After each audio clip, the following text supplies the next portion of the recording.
Welcome to another morning episode of Liberty Dad Podcast, a discussion on politics and culture. If you're tuning in live, then I especially thank you for giving me your time so early. I chair the Libertarian Party here in Duval County, Jacksonville, for people that are not familiar. You may recall that we recently had three candidates run for city council. Well, joining me today is one of those candidates to discuss Jacksonville politics. So let's go ahead and get Eric Parker on the show.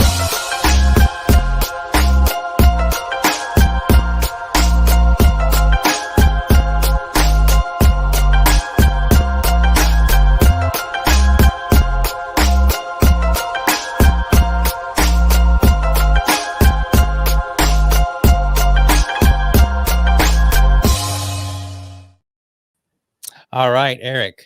Good morning. How are you? Good morning. Doing good. How about yourself? I cannot complain. It is another nice day here in Jacksonville, and I'm living the life, I think. Pretty I sure hear that I you. am living the life. So, let's talk this morning. We're going to talk about Jacksonville politics, but let's make sure that people know who you are. So, go ahead and introduce yourself for anybody that may be unfamiliar, because there could be people watching from Japan. Probably not, but they could be. Maybe. Yeah, I'm Eric Parker. Born and raised here in the Northeast Florida. Grew up in Yulee area. Graduated from Virginia Beach High School. Joined the Army Reserves out of high school. Military police for 9 years. Deployed to Iraq. Deployed to Guantanamo Bay. I decided to run for city council for the 2023 election after I got involved. Switched from Republican Party to the Libertarian Party back in 2020. Because of all the lockdowns that we've been faced here in the state of Florida. Decided to run for city council. Whenever they decided to fine small businesses $500, they had 50 or more people on the property. Started going to city council meetings. I think I spoke at every single one against some form of special interest or corporate welfare for almost a year and a half, 2 years, maybe something along those lines. Filed, ran. I set or broke records for a Libertarian here in Jacksonville with 34.5% and over 53,000 votes here in Jacksonville.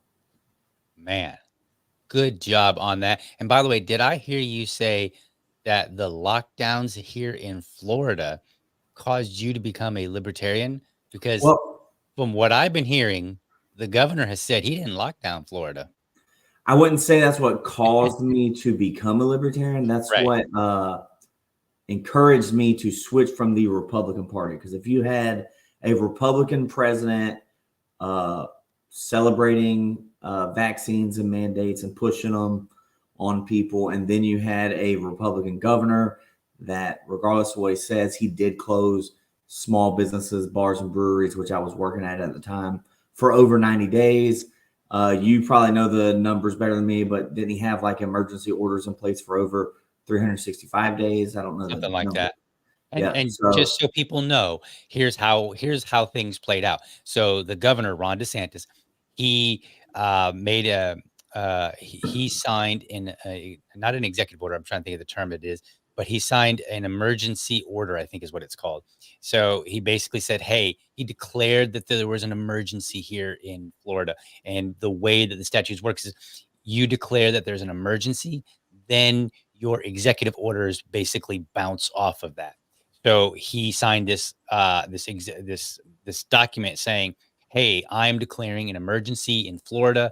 That remained in place, and then that was used. So when you read the executive orders, they would reference that. They would basically be like, "Whereas the governor has declared an emergency in the state of Florida, signed by such and such document." Right. Well, the mayor here in Jacksonville, and I assume mayors in other cities did the same thing. They would also reference that document when they would put in executive orders of their own for their cities. So Mayor Lenny Curry, he actually had an executive order stating, I think technically the wording, if you really looked at it, I don't think that it actually required masking. I think it was like you have to mask in the building if you're not able to keep 6 feet distance or something like that. But it was basically treated as just a raw, absolute, you have to mask. So it was basically called a mask mandate. And he did the same thing. If you look at his executive orders, they bounce off the governors as well. So when mayors did this here in Florida, when cities did it, you can look at their executive orders and see that they were building them off of the governor's declaration of an emergency, which, like you said, was in place for I think it was like 400 days, something like that, or it was a very long time. It was about a year. Yeah. All right. So we're going to talk about Jacksonville politics today. We got 3 items that we kind of wanted to discuss. We want to discuss the recent comments from TK Waters, our sheriff. We also wanted to discuss this recent UNF poll that came out, I believe, on September 18th. And then the third item is what is the third item? I done lost it. It's the poll, the comments, and then goodness, let me check my notes here real quick. One of them, the UNF poll for the stadium funding, how the people. Oh, there are basically 2 issues, I think. Yeah. Yeah. Sorry, my bad. So, so which one do you want to start with? It's up to you. Whichever one you got keyed up or ready to go. Let's talk the UNF poll here real quick. Okay. So let me bring the numbers up on the screen here so folks can see it. All right, perfect. So UNF poll. So UNF did a poll, and they polled random people throughout the city, and it turns out that 51% of voters do not want to invest in stadium upgrades here. So we have the Jaguar Stadium that they're always looking to add money to because that's what stadiums do. They are big money sucks for a city, and everybody goes on and on about how great they are to improve the city economically. There are studies that show otherwise, but 51% of the polled voters said no investment. Jaguars should pay for it. 33% said, you know what, we'd be willing to support up to $500 million. And then a mere 6% said we would support $1 billion. So, on first glance, Eric, I'm looking at these numbers and I'm like, 6%, only 6% want to spend $1 billion. Like, it's not too bad, I guess, like it could be worse. But so tell me your thoughts on this. And do you know exactly, have they laid out exactly what improvements they want to make? So they haven't, that's not the way that the booster club for this works. The first down club or whatever they call it, ran by Mark Lamping. He's the president of the Jacksonville Jaguars. Mm-hmm. Whenever they wanted to do the practice facilities, all right, so all this got started. They wanted to do Lot J, and it didn't pass by 1 vote at city council. I remember we have a Republican supermajority city council, but they're obviously not fiscally conservative if right. Lot J didn't pass by 1 vote. Well, they repackaged that into a different one where they funded the shipyards, the 4 Seasons, a practice facility.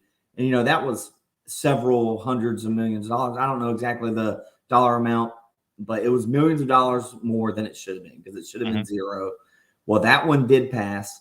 Before they did that one, though, they did like a community, I don't know, town hall where they stopped by several different areas around the city of Jacksonville to do a big, nice, fancy presentation and answer questions. And I went to quite a few of those, and I asked questions because they would use the terms like return on investment or whatever. So I went to one of them and I was like, hey, when should I expect my ROI check in the mail?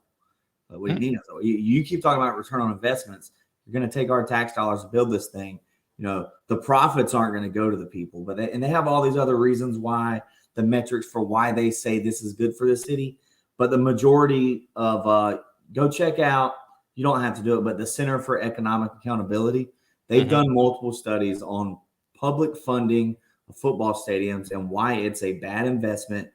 Subsidies are a terrible economic idea. And I think the numbers like 86% of all economists polled with this question agree that it's not a net positive for almost every situation where taxpayers fund building the stadium. Now, people that will argue the city owns the stadium, so therefore it is the taxpayer's responsibility. I would argue the city should sell the stadium to Shad Khan and use the money to pay down our city's $3 billion debt. instead Right. of giving $1 billion to a billionaire so that he can fund his pet projects. So that's kind of where I'm at. But and I like this poll's interesting. You got to think if this is a UNF poll, they're Duval voters, but they're probably, unless they're polling a lot of staff there, people under the age of 30. I think that's I guess the fans that they're trying to market to, younger audiences. You know, some people maybe with a little bit of extra supplemental, whatever, a little extra money to spend. Maybe small families. I don't know. I had season tickets for 5 years.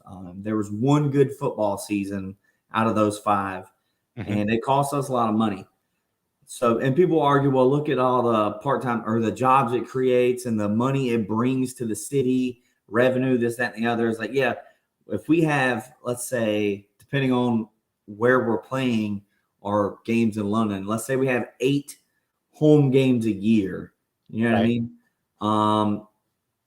That's not, to me, that's not enough for an investment, in my opinion, especially since these studies show that the people will take their money elsewhere to spend it on entertainment if there wasn't a football team here. You know, if for football fans, they would likely maybe go to a sports bar or somewhere to enjoy watching the game. So they're still going to spend some money there that might not be in the super expensive compared to going to a football game, but that might also help people, you know, take care of their families in these hard times and be financially responsible. So that's just where I'm at. Let me know if you have any more questions about it. It might jog my memory, and I can. Right. So in general, I agree with you. And I've seen some of these studies where they come out and they say, hey, this, you know, these kind of investments do not improve the economic situation for cities, right? And now, like, I get it with studies, like the way that studies work. Um, for every study that you can find that says something you know that agrees with you, if you will, you can find one that doesn't agree with you, right? That's how studies work. So you would have to dig in and you have to say, all right, what the study that's showing me what I think I want to hear, is it a good study, and so on and so forth. So the fact that there are studies that say this is not a good investment means we should be more diligent, especially when we're talking about $1 billion, because $1 billion can go a long way for many, many things. And for the Libertarian Party, we look at it and say $1 billion is a lot of money out of the taxpayer pocket, and the taxpayers could use that money, right? Like we've got inflation, we've got all these things going on, and the reality is, there is never a time when people need less money in their pocket. That is their own money. They always need all of their money, for libertarians at least. So I think it's worthwhile to consider these kind of studies and say, all right, no, we're going to ask tougher questions. And I don't have the video, but did you see the video of Shad Khan? And for anybody that's watching that maybe doesn't know who Shad Khan is, he is a billionaire here in Jacksonville, and he owns no, he doesn't own Jaguars. He owns the Jaguars. The city owns the Jaguar Stadium. And so that's why Eric's like, hey, we should sell the stadium to him, because this should be his investment. And then he can figure out how to make a profit off of it, right? And because cities don't have to figure out how to make a profit, because they can just tax citizens. But there was a video where a reporter asked him a question, and I don't have it, but he asked the Shad Khan a question about something about negotiating. And Shad Khan was like, look, are you negotiating about half the city? No, we're done here. And I was like, oh, wow. I was like, all right. And, I think now, what's your take? Do you believe that the media really hits him hard, or do you think that they play a little softball with him? I think they play a little softball with them because it's in the media's interest for us to have a football team here as well. You know what I mean? It kind of gives the sports wing of our local news station something more to do whenever there's a national football team here.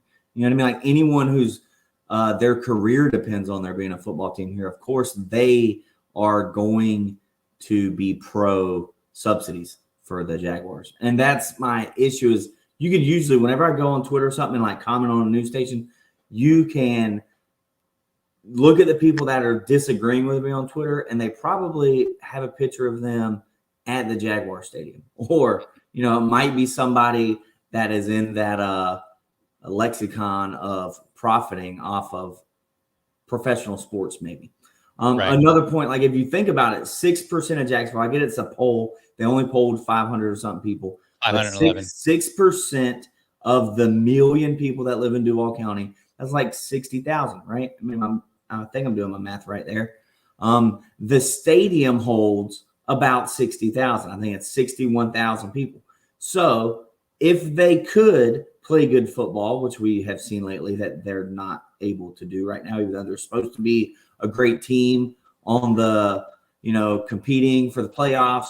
If they could put a good product on the field and fill the stadium, they could divide this cost up into extra fees that go along with the ticket for sales. And, let the people that want to spend the $1 billion do it through the free market by purchasing tickets to the game. Right. So, and look, you're not going to get any argument here from me. I think that it entirely should be on the free market. The only thing that I think that the city should be involved in is one, selling it, and then looking to to figure out, okay, the area surrounding it. What can they do to support businesses coming in and making an investment? That doesn't mean paying with taxpayer money. That just means like, hey, do we own some property? Maybe we sell that off. Maybe we sell it off very cheap, for somebody that's got some, really good ideas and has basically said, shown us that they have the money lined up to be able to make these developments. yeah. So I think that's the proper way to go.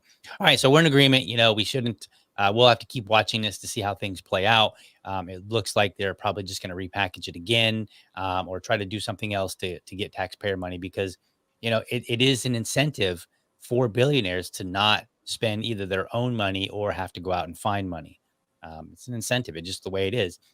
Especially when it's the city money, right? Because let's say that some idea doesn't work out so well. Well, the city's invested, and the city's not going to look back and say, okay, this is a terrible idea. They're just going to basically sink more money into it, more than likely. Yeah. That tends to be how things work with government, is that they put more money into them, because the answer is never, you know what, maybe it was a bad idea in the first place. It's always, you know what, we need to add more money, because it's like schools, right? We don't have enough money. Okay, well, you keep getting more money. So at what point do you say you have enough money? Our idea sucks. Yeah. Right? And at what point do we say, hey, we keep giving you money, but the performance of these schools isn't getting any better? Right. All right. So let's move on to the next item here. So the next item is so I've got a tweet come from a gentleman named Nate Monroe. He's from the Times Union. He's a local, or not local. I don't know. Is he out of He's not out of Jacksonville, right? Yeah, he's Times Union, Jacksonville. Oh, so he's out of Jacksonville, though. Like I thought Yeah. he was maybe based out. Okay. I think he is. Pretty sure he is. One way or another, he is here in Florida, and he's talking about some events. So recently we had another shooting here in Jacksonville. You probably are hearing about it all over the news. And in this particular shooting, there were two children that were shot. One ended up dying. I think it was a 3-year-old, and I think the 6-year-old died. And then I think the 3-year-old went to the hospital with an adult. So there are three people that were shot. 2 of them were children. One of the children died. And so the elected sheriff here, TK Waters, he came out. He did a 19-minute presser where he was just talking about the event. I'm going to play a clip of it. I'm not going to. This comes from his own Twitter account, so I didn't chop it up myself. I actually am just using his own. And then we're going to talk about this. We're going to talk about what Nate Monroe said, and then I definitely want to get your perspective, having been born and raised in this area, even though it wasn't technically Jacksonville. So let's go ahead and get that put up on the screen so that people can see it. So where are we here? We want this one. Nope, no, that's not what we want. We want this one with Eric so he can watch it as well. All right, so let me go ahead and play this clip here. It's only about 41 seconds. I want to speak directly to the murderers who committed these wicked acts of violence. I vow to you that this agency will not rest until you're held accountable for your crimes. You took the lives of innocent children who will use all of our investigative talent and technological resources to get you off of our streets and facing the maximum penalties afforded under law. Our community will not protect you. And our community rejects the subculture that glorifies the violence that you promote. Your acts are acts of hate-filled violence, and hate does not define Jacksonville. We will not be silent.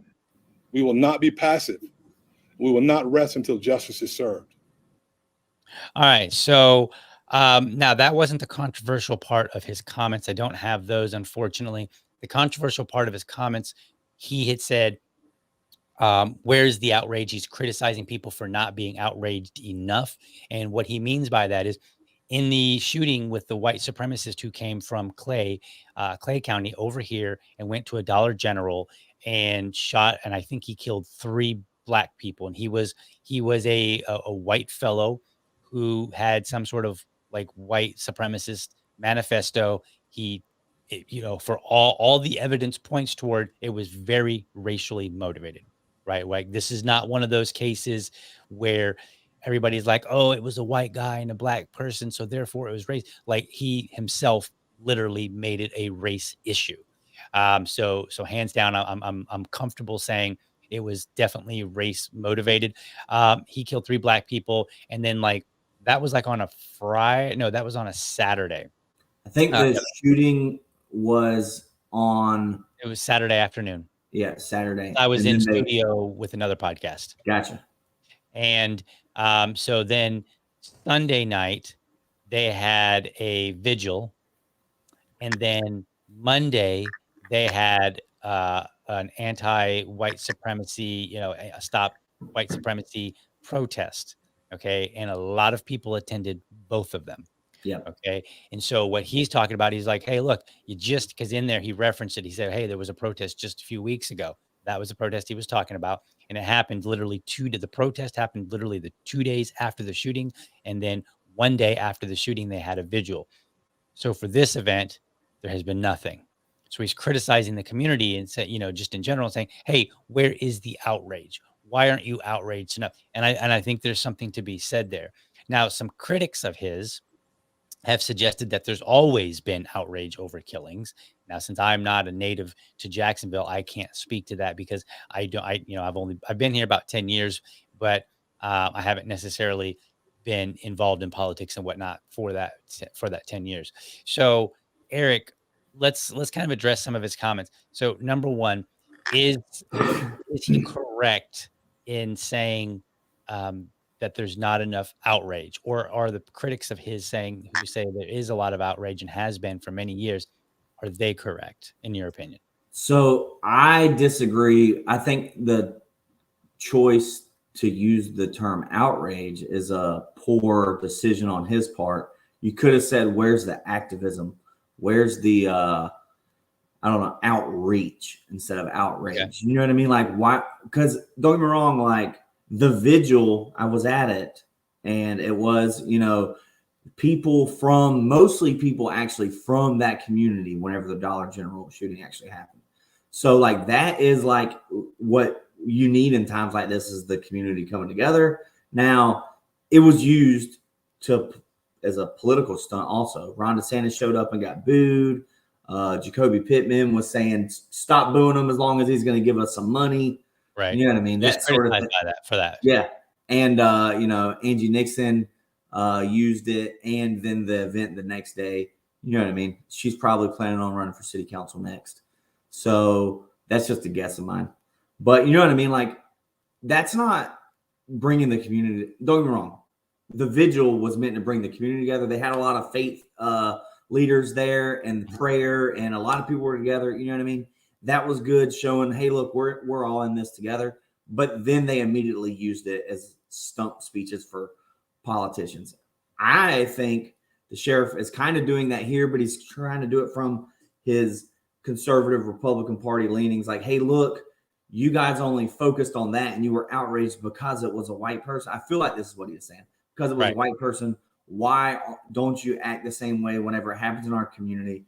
And in my opinion, usually, unless it's a left-leaning person trying to use it as a reason or an excuse to take away our guns, they do kind of brush the either domestic violence shootings under the rug, like, it's another statistic, or drug-related shooting or gang-related shooting. Like, and for most, I don't know the location of where the shooting actually happened, but in TK's video, he said it was actually in a fairly new and nice apartment complex. It wasn't necessarily in the economically disenfranchised neighborhoods of Jacksonville. So that's the difference. Whereas the shooting in Dollar General did happen in the minority community, maybe one of the lesser affluent neighborhoods of Jacksonville. So I don't know where this most recent shooting actually happened. They're talking about, like, I guess in one weekend there were like 9 shootings or something. And that, you know, like, I'm not saying that that's okay. It's not, but both sides are going to try to use it as a political chess piece, I think.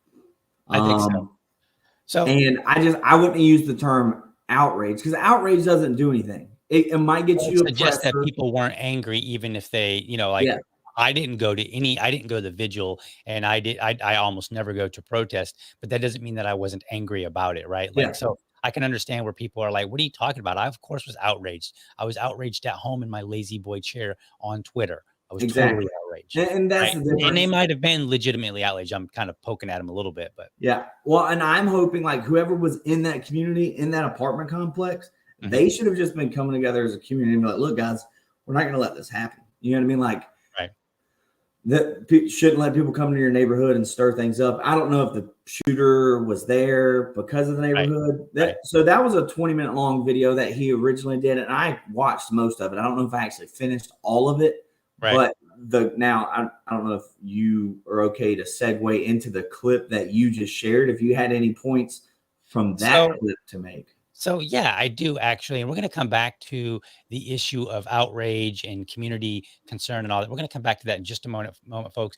But like in his clip, he said, we're going to use every resource to find you. And my impression of the 20 minutes that he spent talking about it was that aside from talking about whether or not people were outraged enough, basically going out and doing the activist things, it seemed to me that he was saying, hey, we want you to reach out to the police and tell us who done it.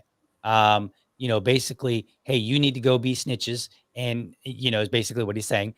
And which I'm not sure is a particularly useful message to the Black community, because I don't believe that the Black community really embraces this idea of, you know what, let's go tell the police on this guy. Right. Even this guy's a bad actor. I don't think that's because they don't trust the police. Right. Like, why would they do that? So I think there's a problem there. And then it seemed like he was just saying, you know what, we're going to use our resources, whatever that means, to try and find you. And some people were criticizing him, saying, hey, look, activists for many years have provided ideas on how you can reduce gun violence. And the city of Jacksonville, whoever's been the sheriff, has just basically turned it down, as are you. So do you feel like he's really just kind of stumping in a way for the way it's always been done? Is that criticism fair, do you think? I think, you know, any level of criticism towards our elected officials is a good thing. Just hope that you're backing up with facts and statistics. I think their number of murders are trending down compared to last year, but not now. This one weekend of shootings is an anomaly trending up in a negative way. You know what I mean? But annually, I think the number of murders is down. I think he says that anyways in his video. I can't confirm. I don't have the numbers in front of me. But what I didn't like about his comments, and I say didn't like, but because he didn't come out and say it, whenever it was like, we're going to use all of our technological resources, was he talking about getting, you know, federal law enforcement involved and, you know what I mean, like infringing on our civil liberties. Now, I'm perfectly fine, and I think it's smart if you're an eyewitness to the shooting or you got a tip from someone secondhand, you know, going and talking to the police and just providing them with what you saw. I don't live in the community that says I'm not going to talk to the police, but I understand why they might feel that way. So, and that's where, like, oh God, that's not a libertarian take. You're supposed to hate the police. No, if they're doing a good job, if they're trying to get a murderer off the streets, that's fine. Now, whenever they're using these same resources to infringe on people's civil liberties, that's where I draw the line.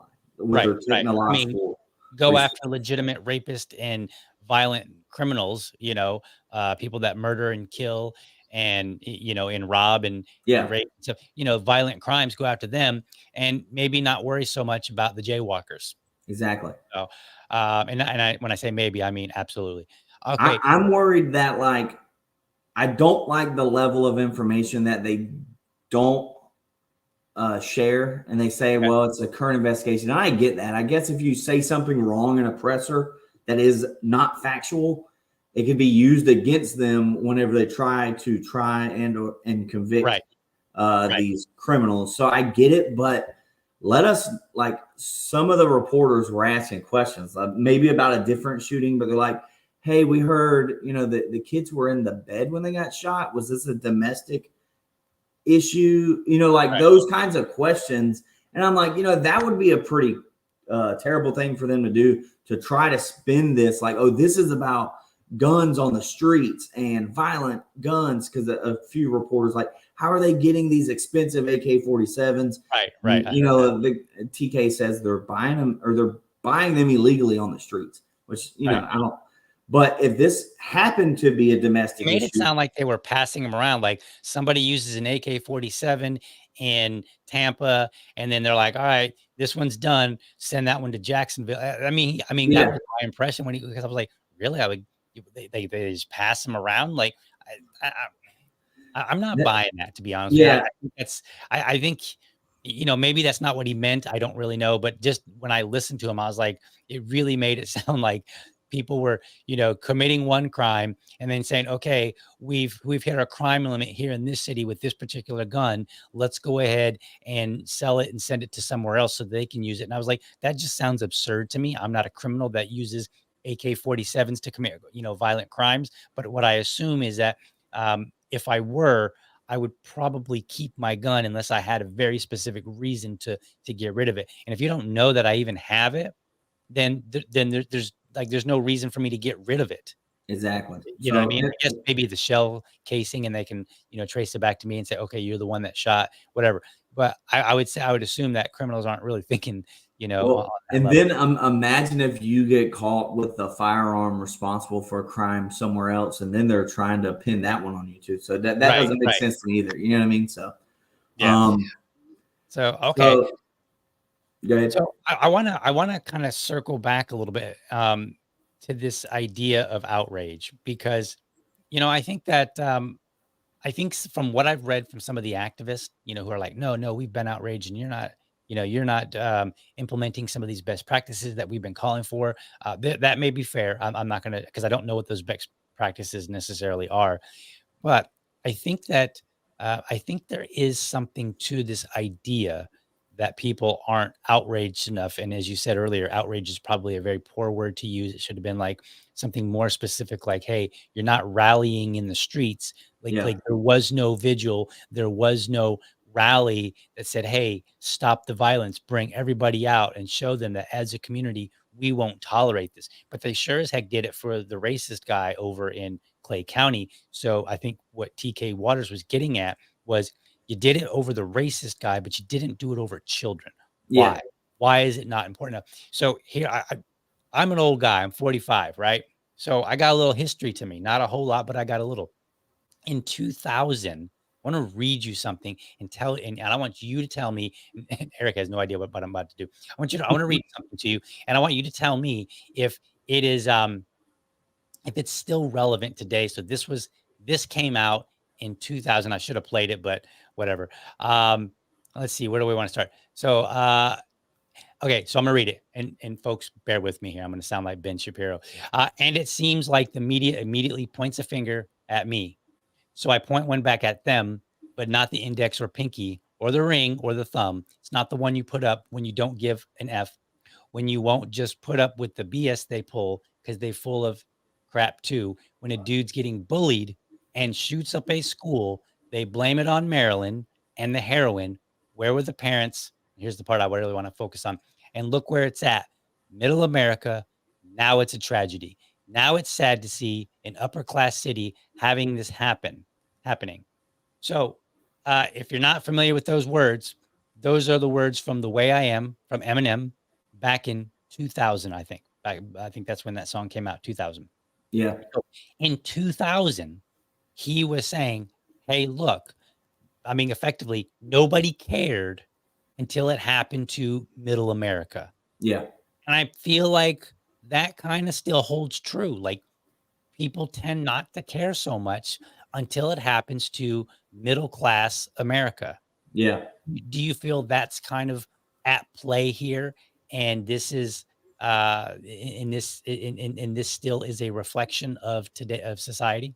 Yeah, I totally understand where you're coming from there. And that was kind of what I was saying earlier. Like, you don't see the outrage whenever these shootings happen in near Moncrief. You know, it's almost Right. like people expect it to happen. And I'm not saying that's okay. I'm just saying that's what you see. You'll get a 15-second video on late night news or morning news. Hey, there was another shooting over here. And then that's it. There's no community activism whenever it happens. But whenever it comes to middle America, which I'm trying to think if they're, I guess, like in the state of Florida, like the Parkland shooting, right? That was probably more close to the middle America shooting. And it was also I guess, a school shooting. So that brings a little more political chess move to it than just one of those shootings you not expect, Right. but you're used to happening. And I mean, this past Monday, I did an episode, and you may be familiar with the name Katie Hathaway, and yeah, she was on the news because there was a fight at Fletcher versus, I can't remember the other school, but there was a fight at these two schools right toward the end of the football game. And for whatever reason, some of the kids thought that there was a gun, and so they beat feet. And so, like, about, I don't know, roughly a couple dozen made it to her home. Turned out there was no gun. It was literally just a fight. And she got media attention for it, right? Like, she was on the news. And, and I think that, we see people who are middle class and higher getting a lot of attention. And then we see them, doing their activism. But people have even pointed out, they're like, how come you never hold a protest over in the Moncrief area? yeah, How come you're not doing something there?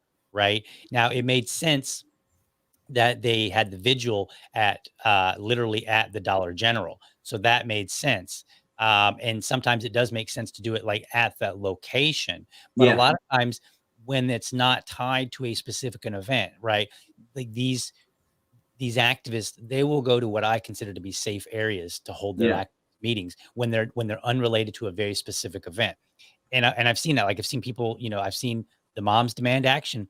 They'll go out and they'll hold a protest at in Riverside, where they're it's relatively safe compared to what they're talking about. yeah, And so I think this criticism personally is a bit fair. That, hey, honestly, you really don't care about Black people, and sometimes it includes politicians who are Black. well, Right? Like, you maybe they definitely care get, about Black people, but their actions kind of say, "Hey, we care, differently in different ways." Let me put it that way. you might get the progressive stay-at-home moms that live out at the beaches that want to clout chase a little bit. You know what I Are mean? you That almost sounds like you're naming a very specific person, but, No, I'm just in general. All right, maybe they're not a mother, but I'm assuming they're progressive.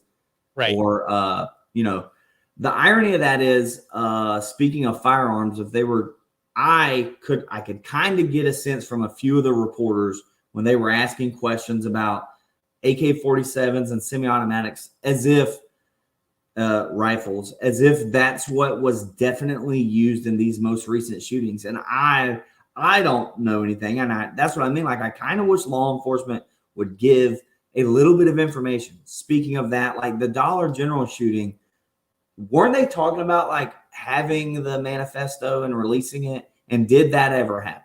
Do you know? I don't think it was ever released, not to Yeah. my knowledge. It might have been.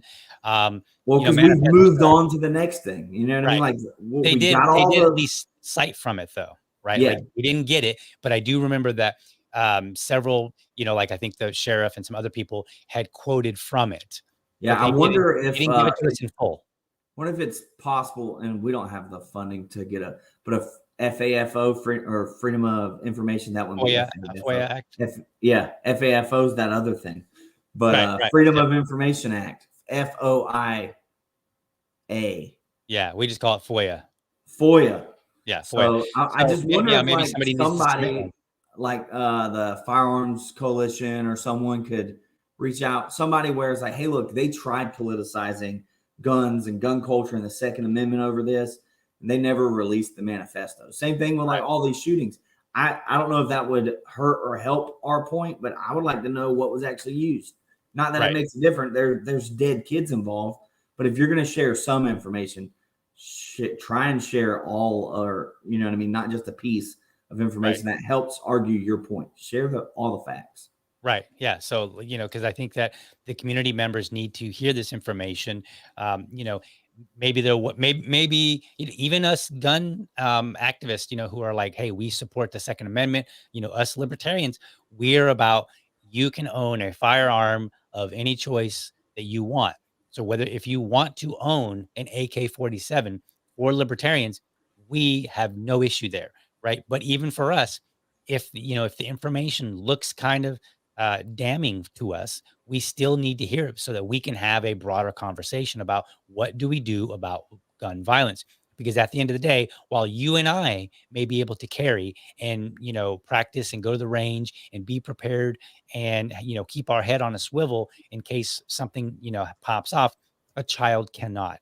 And so we do need to have that conversation so that children aren't victims of gun violence, because there is, in my opinion, and I think this is one that pretty much like even people that would disagree with me on many things, they would agree with this.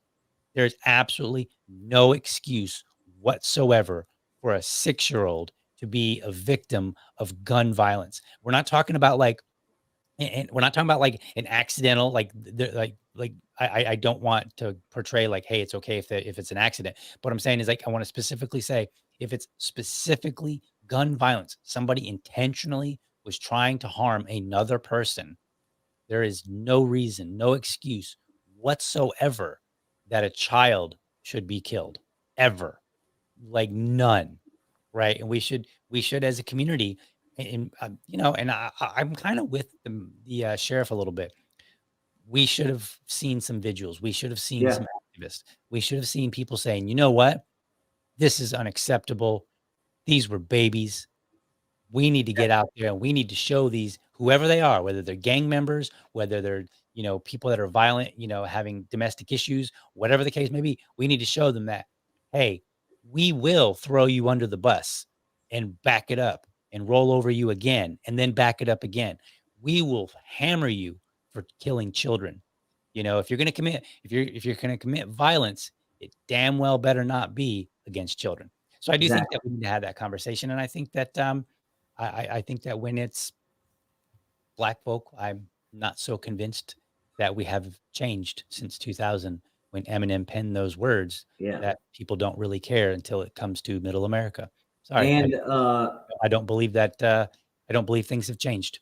With a little more information, we could also like be able to better make an argument for like, hey, look, if this was stray bullets caught in the crossfire, some type of violent, armed robbery, or it's a little difficult in a domestic situation, but like, was anyone around there able to be concealed carrying? Like that's what I'm saying. Without all the information, we don't know if this happened in someone's house, if it was a random stray bullet, if a targeted drive-by retaliation shooting. We don't know without all the information. Right. But I would say like activist organizations like Black Guns Matter, what Maj Toure does is good in that community. And what I was going to say earlier is back in 2020, the number one demographic for new firearm purchases was, I believe, Black female Democrat was the largest number of people purchasing new firearm owners in 2020. And it's because,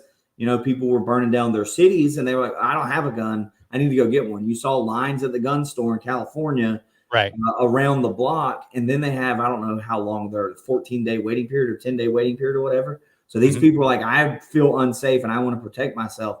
I need a firearm. And then they show up, and because they voted for these stringent gun laws, then they had to wait and then they felt unsafe. But I would also argue if you're going to own and carry a firearm, you need to train with a firearm. I encourage people, even with the new gun laws in the state of Florida, with the it's not constitutional carry. It is permitless concealed carry. Right. I still encourage people to still get your concealed carry permit, because there are some limitations to where you can carry the firearm without the permit. Also, it helps with reciprocity into other states that require a concealed carry permit. So you don't want to get caught in another state carrying illegally and get in trouble because our state passed permitless concealed carry. All right, so let's talk about one more thing really quickly before we end this show.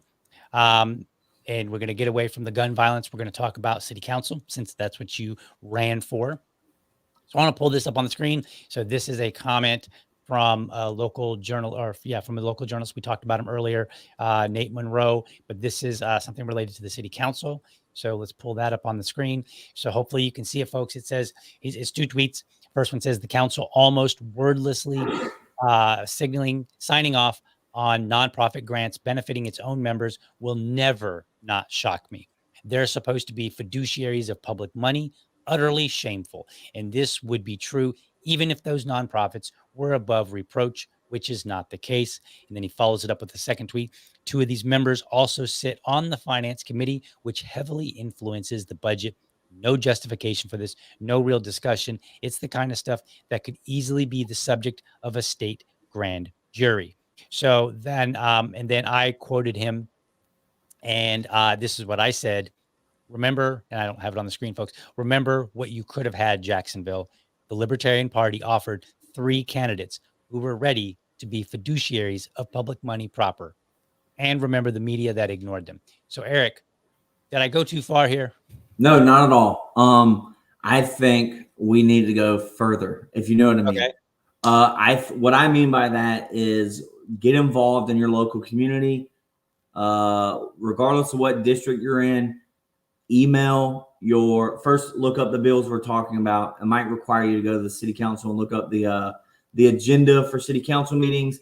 Email your representative and ask them, why are you voting to give our taxpayer dollars to these nonprofits, specifically the ones that have connections to members of city council sitting up there on the platform? So call them, email them. You also have the 5 at-larges.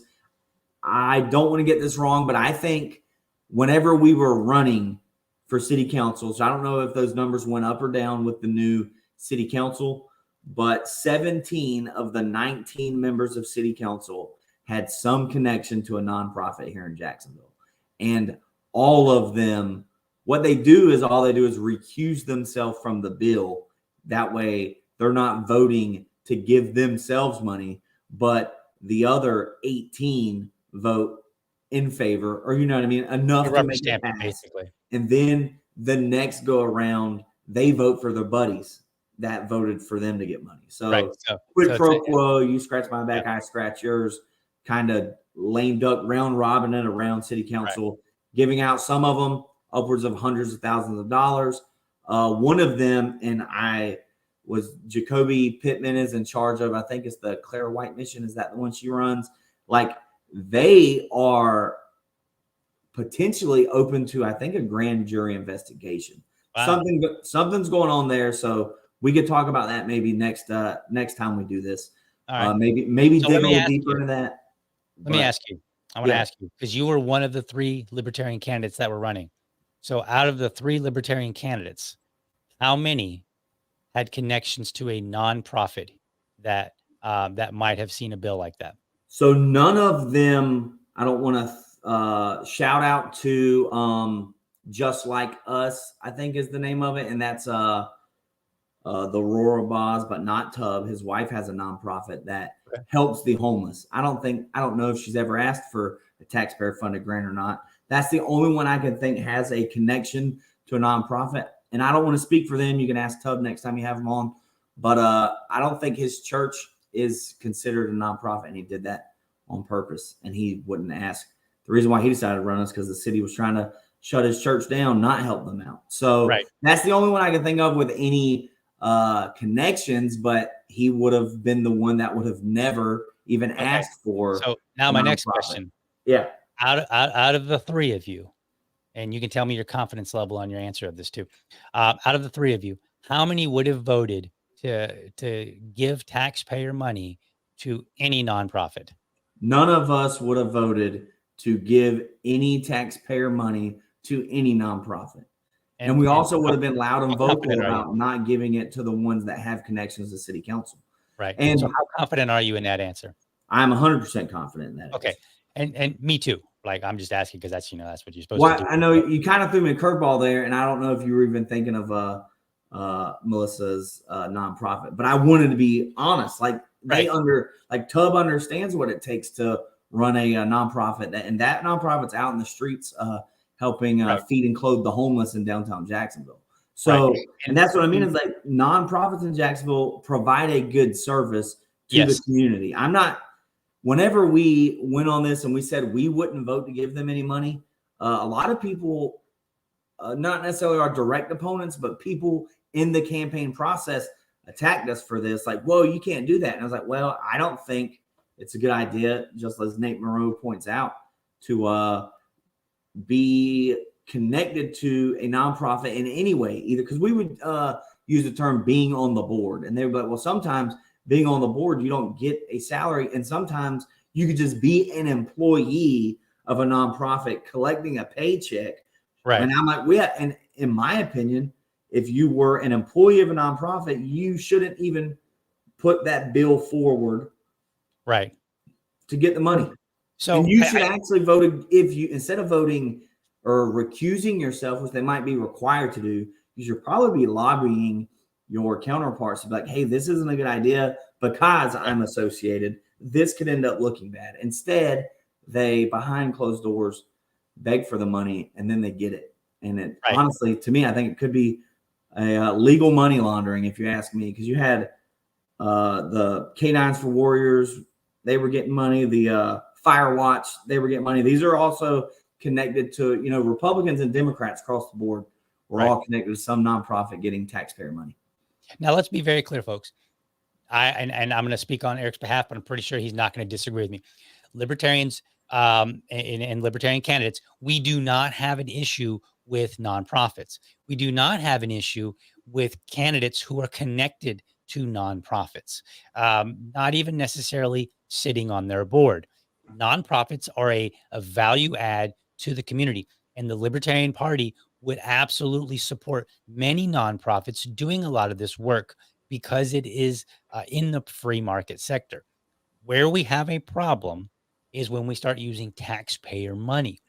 And the reason we have this issue is because taxpayer money is limited, essentially, right? There is a budget, and there can be a lot of nonprofits, and they all have different needs. Nonprofit A could use, a $10,000 grant, and that would take them tremendous way. Whereas another nonprofit might say, hey, you know what? We're going to need a $1 million grant in order for us to make a lot of headway, because they could be operating in different spaces with different needs. So the idea is we don't want to give money to nonprofits from the taxpayer dollar, because at a certain point, somebody's not going to get money, or they're not going to get as much. They're not going to be able, there's going to be some issue where there is an imbalance of, you cannot disperse money equally to all the nonprofits that are in a city, especially a city size of Jacksonville. So it's not that we have an issue with nonprofits. And I personally don't even have a problem with nonprofits asking the city for money. I think that's what nonprofits and businesses are supposed to do. They're supposed to get out there and try to get every dollar and try to do all these things. And it is up to our council members to say, no, I'm not going to vote for this. Or in fact, even better, as Eric said, I'm not even going to, I'm going to ask my peers to not even push this forward, so we don't even need to vote. Like, hey, somebody asked. No, we're not putting it on the docket to discuss, because the answer is no. It should be no. We're not going to give out taxpayer money, because you simply cannot, you cannot do things equally to all of them. And I may support certain nonprofits and then not support other ones, whereas Eric might support the ones that I don't support and not support the ones that I do. So therefore, you'd be taking money from both of us to go to things that maybe we don't necessarily agree with, or we feel is not the best place for our money. So that is the situation when it comes to taxpayer and money and nonprofits. So if any council members are watching this early and you're like, hey, you don't think it's a problem to, like, no, I don't think it's a problem that you have the connection to it. It's the money. That's the problem. So, all right, Eric, any final words? Because we're going to have to end this real quick here. No, just thanks for having me on, and I hopefully look forward to doing this more in the future. And we'll talk offline maybe if you got time. But okay, yeah, well, so I'm going to send you backstage here in just a second, and we will talk offline here in just a minute. So, folks, thank you again for joining me so early. I hope you enjoyed the episode. I want you to make sure that you remember that every morning, Monday through Friday, 7 a.m. I know it's early, folks. I know. Join me Eastern time for an informed discussion on politics and culture. Sometimes I'll talk Jacksonville stuff. Sometimes I'll talk national stuff. I'll do bill reviews. I'm all over the map. So there's always, maybe one episode is not for you, but there will be an episode, hopefully, that you will find of interest. And then again, join me on Sunday nights at 7 p.m., where I bring on Susan Hogarth to discuss LP happenings. A lot of times people are like, does the LP do anything? We sure do. We work a lot. And so Susan and I get together and we just every week we cover some of the things that are happening in LP affiliates, the affiliates being the local, at the city level or even the state level. Make sure you do all the proper audience actions. Subscribe to my YouTube channel over at youtube.libertydad.com. Ring the bell, like the videos, drop a word in the comment section. If you want to follow me on social media, find me at Liberty Dad on Facebook, Liberty Dad Pod on Twitter, or email to libertydadpodcast@gmail.com. I would absolutely love to hear from you. And remember, if you're a champion of liberty, your business is people and your product is liberty. Want to catch you next time? Have a great week. Catch you next time. I'm out.